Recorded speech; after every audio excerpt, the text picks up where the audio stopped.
북한이 국제해사기구에 인공위성 발사 기간을 통보했다고 일본 언론이 보도했습니다. 이에 따라 북한이 군사정찰위성을 조만간 발사체에 탑재하고 발사할 거라는 관측이 제기되고 있는데요.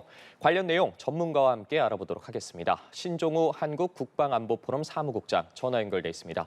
국장님 나와 계십니까? 예, 안녕하십니까? 네, 안녕하십니까? 북한이 인공위성 발사를 하겠다고 국제해사기구에 통보를 했습니다. 먼저 해사기구 통보 의무사항입니까? 네, 의무사항이라 할 수 있죠. 예. 그 위성을 발사를 하려면 발사기를 알려야 되는데 이게 단분리 과정에서 낙하물이 해상에 떨어집니다. 그러다 보니까 그 지역을 이동하는 선박이나 비행기가 낙하물에 대해서 피해를 입을 수 있기 때문에 안전을 위해서 국제해사기구 등에 좀 알려주는 거죠. 예. 그리고 북한 같은 경우는 좀 이해는 안 되지만은 이제 ICBM 발사를 동해에서 많이 했지 않습니까? 예. 그것도 동일해요. 낙하물이 이제 시상에 떨어지는데 이런 거는 적절하게 알리지 않는데 오늘 같은 경우는 알린 이유가 이게 남중국해 아니 동중국해에도 낙하물이 떨어집니다. 그러다 보니까 그렇군요. 중국에 또 이런 거 안 알리고도 쏠 수는 없잖아요. 예. 그러다 보니까 이제 알려진 것 같고. 그리고 이런 이제 국제해사기구에 통보를 하면서 자기들의 위성 발사에 대한 정당성 그리고 선전의 효과가 좀 큰 거죠. 지금 또 국제사회가 지금 또 북한 위성 발사에 대해서 주목을 하게 된 계기가 오늘 아니겠습니까? 그러다 보면은 이제 선전과 함께 자기들의 위성 발사가 평화적이라는 정당성을 강조하기 위해서 통보를 한 것으로 보여집니다. 예. 관련해서 북한이 위성 발사 기간을 오는 31일부터 다음 달 11일까지로 정했습니다. 이 기간에 꼭 발사를 한다는 건데 이렇게 길게 잡는 것, 이 발사 연기에 대비한 것으로 보면 되겠습니까? 네, 당연합니다. 그 위성이라는 거는 날씨의 영향도, 그러니까 우주 발사체를 발사를 하는데 날씨의 영향도 상당히 크고 우리가 이번에 누리호 발사 과정에도 봤듯이 예. 우주 발사체를 발사대에 직립을 시키더라도 점거하는 과정에서 에러가 발생할 수 있거든요. 그러면 또 그 에러를 수정해서 또 발사를 해야 되니까 기간을 상당히 길게 잡는데 31일 날 그때 직립을 시키고 기상이 괜찮으면 북한이 쏠 수도 있는 거죠. 그래서 예. 일단 기간은 길게 둡니다. 예. 그렇군요. 그렇다면 사실 왜 이 기간이냐가 또 관심인데 이 한미일 정상회담, G7 정상회의 등 이 굵직한 외교 일정이 다 마무리가 됐고 말씀해 주신 것처럼 누리호 발사도 좀 성공리에 끝난 상황이지 않습니까? 이 준비가 예. 늦어진 걸까요? 아니면 또 다른 이유가 있는 걸까요? 글쎄요, 북한이 지금 6월 초가 되면은 북한에 큰 정치적 이벤트가 없는 날이에요. 예. 그러니까 보통 북한은 광명성절이나 태양절 정치적 이벤트가 큰 시기쯤에 맞춰서 체제 우월성, 체제 선전을 하기 위해서 이런 일정을 좀 하긴 했었는데 실제로 누리호 발사가 좀 영향을 좀 미친 게 아닌가. 지금 누리호가 지금 우리나라가 지금 대성공을 했잖아요. 예.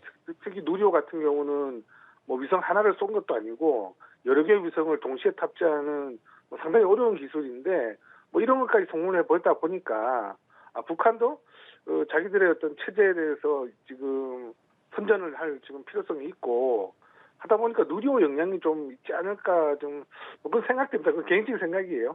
예. 예. 개인적으로 누리호와 관련해서 좀 영향을 예. 미쳤을 거다 말씀을 해주셨는데 그리고 또 네. 현재 진행 중인 이 한미 연합 합동 화력 경멸 훈련에 대한 반발로도 해석될 수도 있을 것 같거든요. 이건 어떻게 보시나요? 글쎄요, 화력 경멸 훈련이라는 게 이번에 공개가 되긴 했지만은 역대 최대 규모라고 하는데 과거에 했던 이제 화력 시범 훈련과는 그렇게 큰 차이는 없는 것 같아요. 예. 단지 이런 북한이 이런 연합 합동 화력 경멸 훈련 같은 거를 이제 비난하는 거는 북한의 전형적인 이제 그러니까 자기들이 위협하니까 우리는 이런 거를 한다라고 이런 정당성을 강조하기 위해서 이런 거를 빌미로 좀 삼는 게 아닌가 생각돼요. 화력 훈련 같은 게 저도 봤지만은 작년에 했던 내용이라든지 큰 차이는 없는 것 같더라고요. 그래 봐서는 자기들도 위성 발사라든지 탄도미사일 발사를 정당화하기 위한 어떤 구실에 좀 불과한 걸로 보여집니다. 예. 그럼 이번엔 좀 발사될 것으로 보이는 위성에 대해서 좀 구체적으로 알아보겠습니다. 이 위성의 종류는 언급이 되지 않았는데 역시나 예고한 대로 군사정찰 위성이 될 가능성이 크겠죠? 네.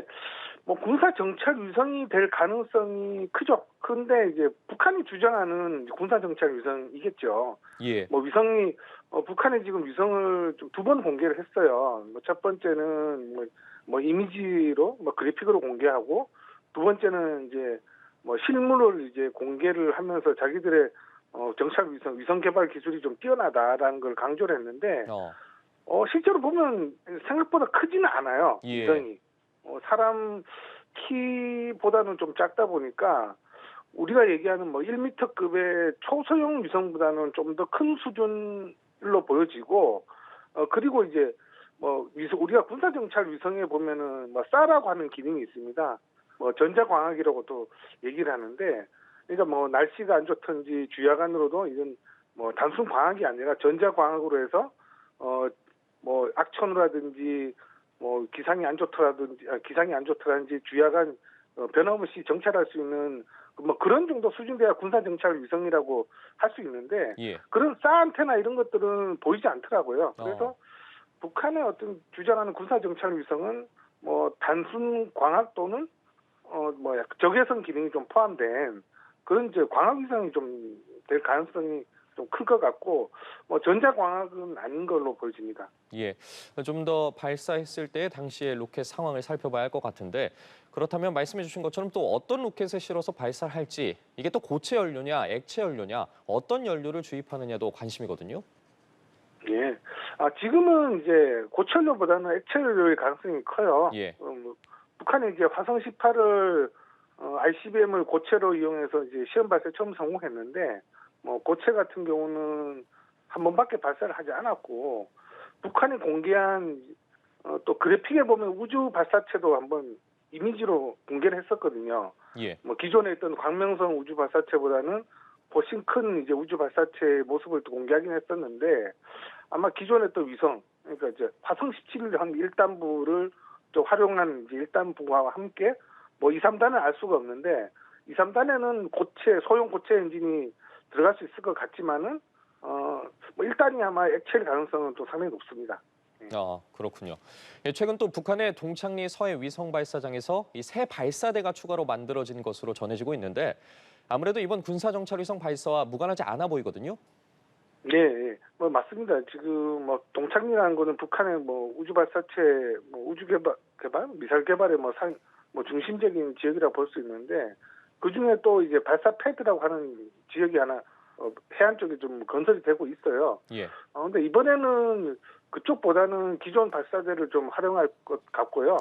나중에 이번에 발사가 또 성공을 한다면 이제 발사대 두 곳을 통해서 뭐 여러 번 또 쏘올릴 가능성이 높은 거죠. 예. 어느 곳에서 발사를 할지도 지켜봐야 할 것 같은데 그러면 이동식 발사대를 이용해서 발사할 가능성도 있다고 보시는 거죠? 예.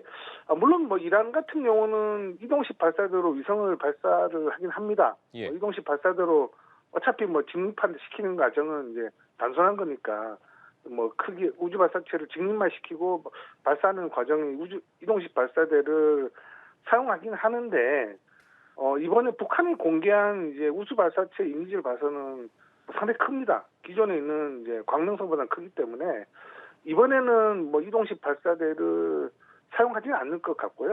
예. 나중에 이제 북한이 이제 또 다른 위성을 또 만들게 된다면 뭐 이동식 발사를 통해서 사용할 가능성도 배제할 수는 없습니다. 그렇군요. 이 북한이 탄도미사일 기술을 활용해서 위성을 발사한다면 이 유엔 안보리 대북 제재 결의 위반인데 이번에도 한국의 누리호는 되고 왜 북한의 위성 발사는 유엔 안보리 결의 위반이냐며 불만을 드러냈거든요. 이 우주 개발 이용 이 보편적 권리라는 북한의 주장, 국제사회로부터 받아들여지지 않는 이유 뭐라고 보십니까? 당연하죠. 북한이라는 경우는 이제 무기 개발에서 투명하지가 않습니다. 예. 그러니까 우리가 이제 우주 발사체라고 제가 표현을 하긴 했지만 뭐 우주 발사체나 ICBM이나 상승 과정에서의 모습은 뭐 똑같다고 보시면 돼요. 예. 그런데 이제 북한 같은 경우는 대량 살상 무기를 확산시킨 사례도 있고 중동 지역에 그러다 보니까 이제 유엔에서는 북한의 이런 개발이 투명하지 않다고 보는 거죠. 예. 그러다 보니까 지금까지 북한이 뭐 유엔의 안보리 제재를 받은 거는 핵실험뿐만 아니라 뭐 광명성을 발사했을 때에도 제재를 받은 거죠.